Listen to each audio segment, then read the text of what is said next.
If you like to make your NFL games a little bit more interesting, you've come to the right place. It's the Even Money Podcast with Ross Tucker and Steve Fezzik. Yeah, Vegas, baby, Vegas. It is the Even Money Podcast. We are, of course, presented by DraftKings. Love those dudes and dudettes. Since we had an emailer last year that wants us to make sure that we're mentioning everybody, we are fully inclusive of anyone and everyone and very excited about today's episode. Love those of you, by the way, that use the code Ross either on the DraftKings app, whether you're playing Best Ball Fantasy or on the DK Sportsbook app. As a reminder, two things as far as that's concerned. Number one, if you take advantage of our code over there, make sure you forward it to me, ross@rosstucker.com. Then you can ask Steve any question you want. We're going to get to some of them today and go to the top of the list, which is awesome. Also, you can get in on our next Best Ball draft on the Fantasy Feast podcast with me and Joe Dolan. Just email me, ross@rosstucker.com, and say, Ross, I want in on the Best Ball draft. That's a great way to go about it as well. You can check me out on social media at Ross Tucker NFL, really whatever you're on, right? Twitter, Instagram, X, Facebook, TikTok. We also have at Ross Tucker Pod on most of those. Great way to see the 2 or 3 best clips from each one of our shows, whether it's College Draft Podcast. Emery was excellent yesterday going over the top prospects in the Big 12. Always love the Fantasy Feast podcast. And, of course, the flagship Ross Tucker Football Podcast. He is the man. He's at Fezzik Sports on social media. The only 2-time winner of the Super Bowl, or maybe it used to be the Super Bowl professional football game. It was the Super Bowl at that point. The Super Contest at the Westgate. We've been over it a couple weeks ago where Steve says that Circa Sports has now taken the mantle. Where I was last week, by the way, absolutely fantastic. Thoroughly enjoyed every aspect. Just what an incredible place that they have out there.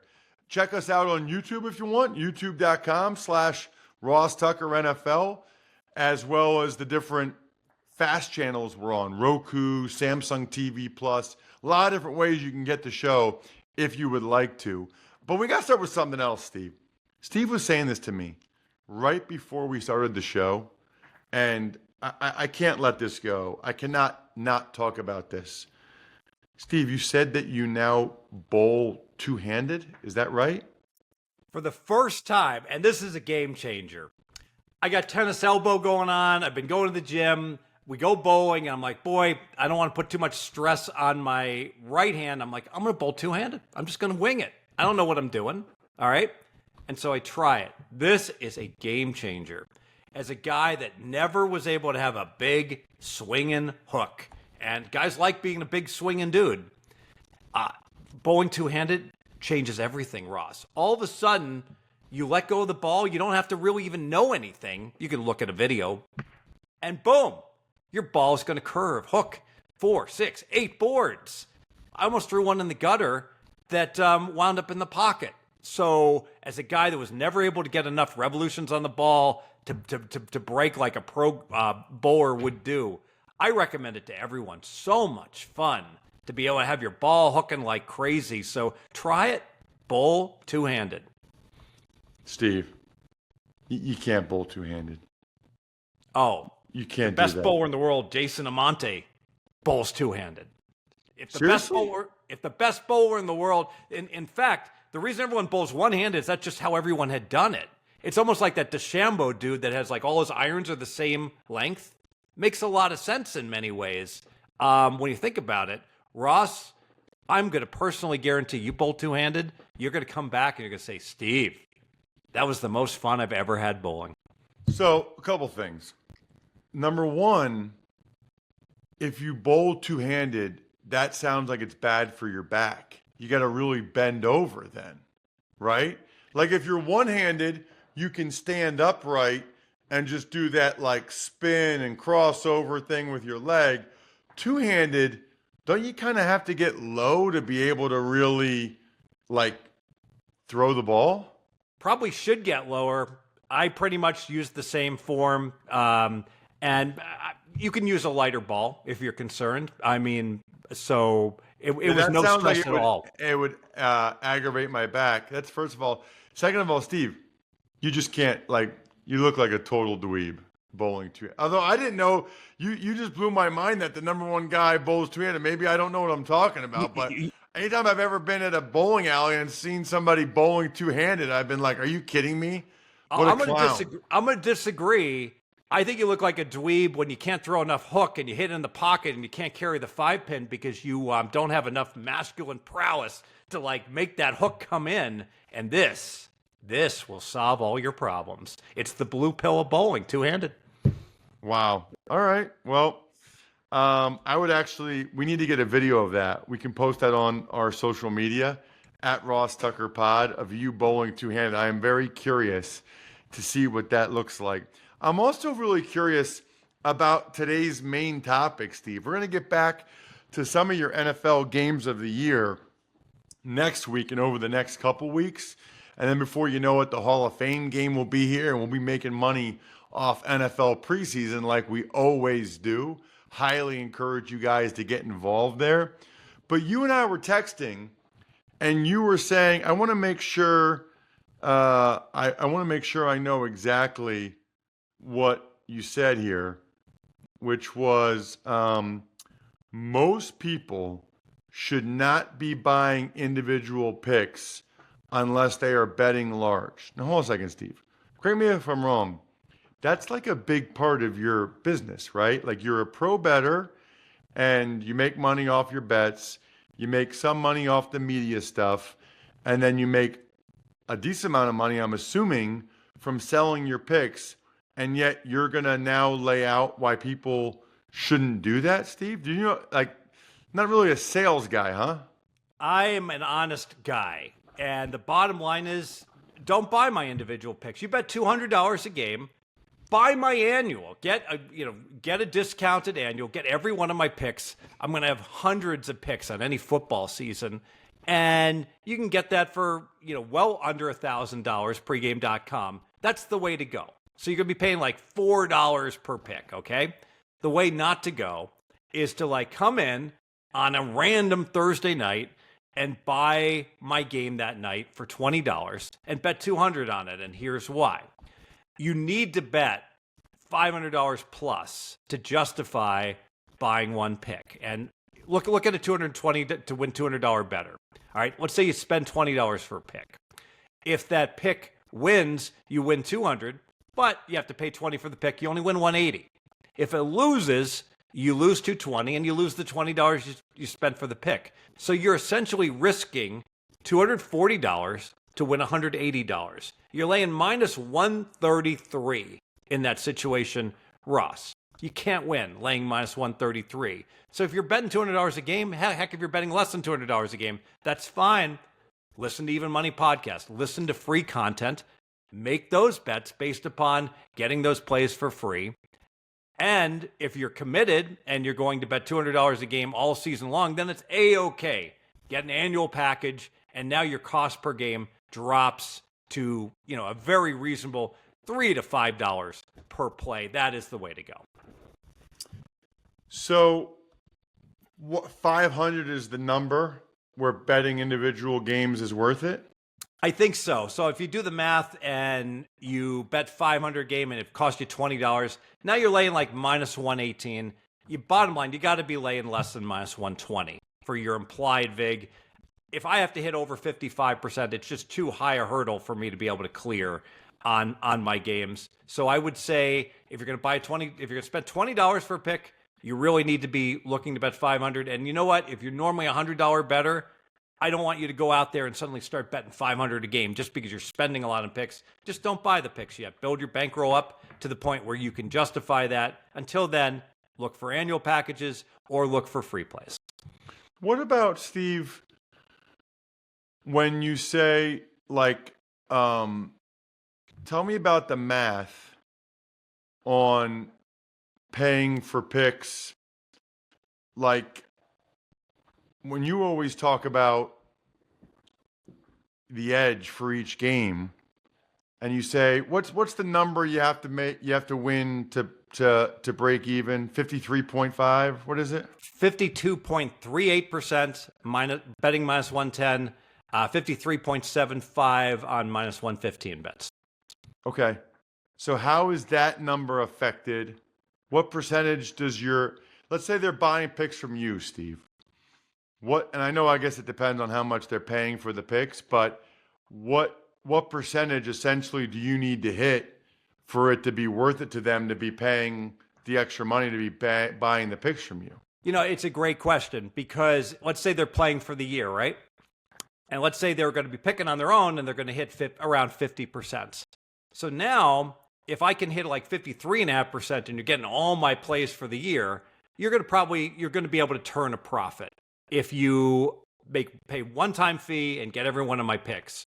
But if you buy each and every one of them individually and you're only betting $200-300 a game, you're going to wind up losing. So the math behind it is that it's almost like meeting with a financial advisor once that sets the portfolio for the entire year versus having to pay that guy each and every day to meet with them. It just wouldn't be financially beneficial. Got it. So if they bought your picks for the whole year, then about what percentage do you think that you need to hit? 53.5%. Got it. Okay. Listen, my best bet, drinking Labatt Blue Light with friends, family, living life to the power of we, always enjoying it responsibly. Of course, it's delicious beer. Labatt USA, Buffalo, New York. All right, Steve. So we got the picks thing down. What about alternative win totals? You and I are a few weeks away from doing our official season win total bets, which I always love. One of our most popular episodes. It's always a lot of fun. We kind of do it a couple times a year, actually, like talk about win totals. But then before the season starts, the week before week one is when we usually do our official season win totals for the year. But I'm curious, Steve, your thoughts on alternative season win totals, which are becoming, it seems like, more and more popular. Yeah, and I think these are really fun bets to make that you actually have an edge on, in that the way to go is selectively to look at teams and look to them either over or underachieving versus the expectations. I'll use an example like the Indianapolis Colts are at 8.5. That's their season win number. It's painted everywhere. But you know what? If you're high on the Colts and you want to play over 9.5, you get 2-1. You get plus 200. If you're down on the Colts, you can play under 7.5 and get 2-1, plus 200. It's just not that likely the Colts are going to win exactly 8 or 9 games. So if you have an opinion on a team and you think it's a team with a high variance, these alt win totals can be really good. An example of a team with high variance, I think the Jets have a really high variance. I think the Jets could be a below 500 team, or I think they could be a 12-win team. So current number on the Jets, 9.5. I could see them winning over 10.5. I could see them going under 8.5, depending upon your handicap. I personally bet the Jets under 8.5 and got 3-1 at the open at Circa. Love that bet because of the inherent uncertainty of Aaron Rodgers and the offense. That offense could be bad this year. Certainly, if Rodgers gets hurt, that's going to be a big problem. They also have some age at offensive tackle, although they did draft Olu Fashanu out of Penn State in the first round to try to make sure they're covered there in case Tyron Smith or Morgan Moses goes down. That's interesting. I would tend to agree with you as it relates to the Jets, Steve. I either see it going really well or really poorly. I just don't see there being the middle ground there. It's either like the bomb's going to fall out, Salah's getting fired, the GM's getting fired, Rodgers is done, or it goes well and everybody's happy. Hey, warning, some math here, okay? I personally think the odds makers misprice these, and here's why. The point spreads are out in each and every game. So it's a big binomial distribution, and they say, all right, the Jets are going to only win 30% of the time week 1 against San Francisco, but then the 72% week 2, and they're going to boom, boom, boom, put them all in and run a Monte Carlo simulation, 100,000 times and say they're going to land close to their number a lot of the time. But here's where that Monte Carlo simulation is wrong. It's because it assumes the teams are going to stay the same strength. And what happens invariably is if teams have key injuries, some teams are going to be better, some teams are going to be worse. Maybe Bryce Young can actually play this year for Carolina. And so because of that, you see drastic changes in power ratings of NFL teams. And those changes over the course of the year, oftentimes injury driven, are such that the preseason expectation models just have fatter tails in terms of a bell curve than what you would expect. Oh, okay. That makes sense. All right. So what we take away so far from the show, number one, if you're going to buy picks, you want to buy the season package, or if you're going to buy individual games, you should probably be betting at least $500 a game to justify paying for the picks. And then Steve, actually, I thought you were going to tear alternative win totals apart, because you usually tear every alternative number apart, like alternative spreads, alternative totals. You usually don't like any of those. Although I guess on some level, aren't teasers an alternative number? Exactly. A derivative, yes. And so, like an example, I bet Colorado in college football under 4.5 wins 3-1. All right. I don't know how good the Buffs are going to be. They could be really bad this year. They could be a bowl team. So here's a team that could win 3 games. They could win 6. Got it. Love it. I also love the email questions from our great listeners. You guys do an awesome job with this. We're starting to get through more and more of these, so keep sending them to us, especially if you take advantage of any of our sponsors, or if you're a patron, patreon.com/RTmedia, or if you just rate and review the show on Apple Podcasts or Spotify. You go to the top of the list, and we'll probably get to your email question over the next couple of weeks. We lost the name on this one, unfortunately, but they want to know websites for sports betting data statistics. He said, or she said, all the ones I come across seem way too mainstream. I just want to dive deep into the numbers. Also wanted to pick your brain on how you use numbers. I never place a bet solely on data, but sometimes steer clear of a bet because of it. Ross seems to bet more on hunches, which has worked great for him. Wondering how you, Steve, place bets since you've proven yourself year after year. So basically, looking for websites of information, Steve, that you like and use. And then also, what numbers do you really trust such that you're definitely going to make a bet? Or maybe more often, hey, even though I feel good about this, the data is such that I'm not going to place that bet. Sure. So on Twitter, you can follow me at Fezzik Sports. During the football season, I tweet out my power ratings. So, and they're just numerical numbers.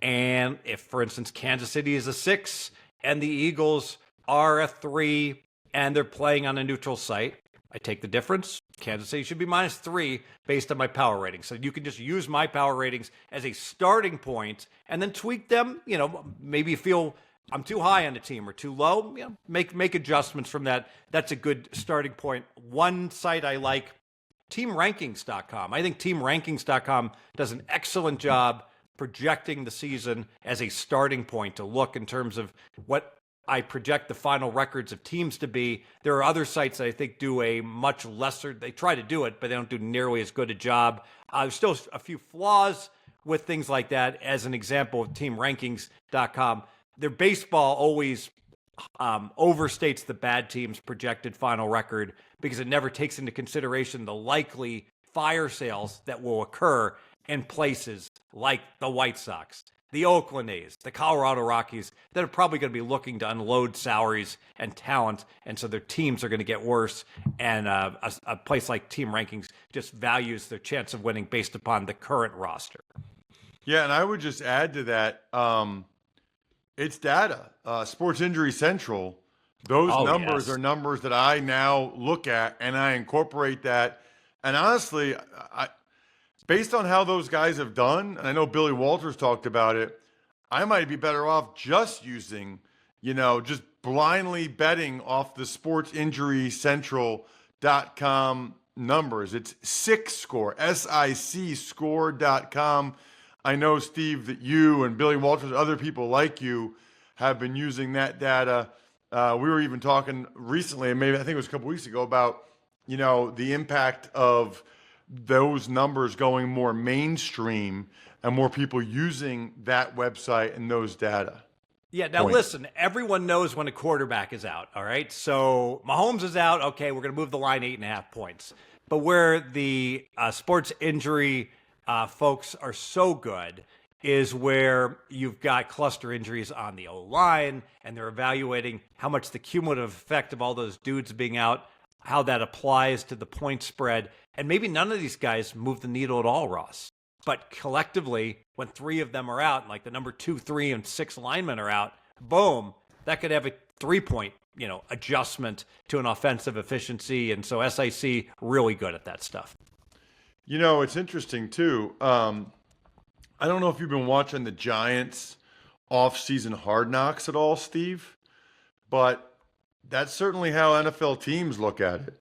Because Joe Shane, the GM for the Giants in that first episode, was like, how about that Miami game? We had 3 practice squad offensive linemen out there. Mahomes couldn't win with that. Like, literally, which, by the way, I don't know. I mean, I guess this is the nature of Hard Knocks. I'm sure those guys feel great about how their GM talked about them. But the point being is, teams know when you've got multiple injuries at the same spot, usually, Steve, they make sure that the next guy up is pretty good, right? Because there's a high probability that he'll go in. It's usually the guy after that or the guy after that that you're really going to start to see it. And I've experienced that, right? If there's 9 offensive linemen, Steve, on a given roster, the 6th guy and sometimes the 7th guy, they're going to be guys that have probably played and the team feels pretty good about. When you get to the 8th and 9th guy, a lot of times those are like younger developmental guys. Like they're not ready to play, but then all of a sudden they have to play, which is not good. So good point there. Let's get to one more. We got time for it. This is from Scott in Downer. I don't know if it's Downer or Denver. I'm wondering if Steve can share the quick and dirty math when it comes to trying to middle the spread of an NFL game as the line moves throughout the week. When is it justified? And which number or numbers should trigger a bet? That's Scott in Downer. I never heard of Downer. Anyway, he wants to know about middling NFL lines as the line moves.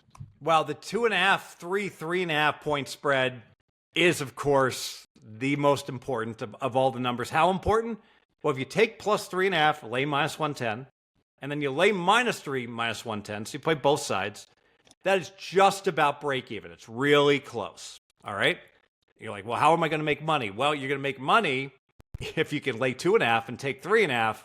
More practically, you can make money. Let's say you lay minus 2.5, Ross, and then later in the week, you get plus 3 at reduced VIG. So you get a minus 2.5, lay $1.10. So let's say, I'll throw that out. I think the Chiefs, you can play that at South Point right now, minus 2.5, minus 110 against Baltimore. I'm pretty confident you lock that in, and then you're going to be able to get Baltimore later in the week, at least at some shop, at plus 3 reduced VIG. And that is indeed a profitable middle. If you make that 100 times, you'll wind up making money in the NFL. That's kind of the issue with questions like that. And it's a good question from Scott, but it's not as easy as just when this line moves this much, because then you have the VIG component too, right? Yeah, absolutely. And, it applies to money lines also. So, like, I played in that game. I just spoke it. I went down a little book called The Treasure Island here, and I laid minus 130 on Kansas City. I'm confident that that's a number that isn't going to be there. The Chiefs are the best team in the NFL at home. They can't be just minus 130. And then I'll look to, play back Baltimore if I want to, in the other direction. Obviously, if I'm laying a point spread that doesn't matter, if I'm laying 10.5 and then I wind up taking plus 12.5, that's a 2-point difference. That's not a profitable middle. Teams don't win by 11 or 12 enough to justify that. Always a good idea to make sure you're following us on social media so you know about all the shows we have. You know when this show is posted. I'm at Ross Tucker NFL on all the platforms. He's at Fezzik Sports. We're at Ross Tucker Pod, and we really appreciate those of you that rate and review the show. You do that, you'll get to ask Steve a question as well. Good luck, everybody. Hope you guys win some money. Thanks for tuning in to Even Money. Make sure to also check out the Ross Tucker Football Podcast, Fantasy Feast, and College Draft, all on the DraftKings Network, YouTube, or subscribe to the podcast on your favorite platform.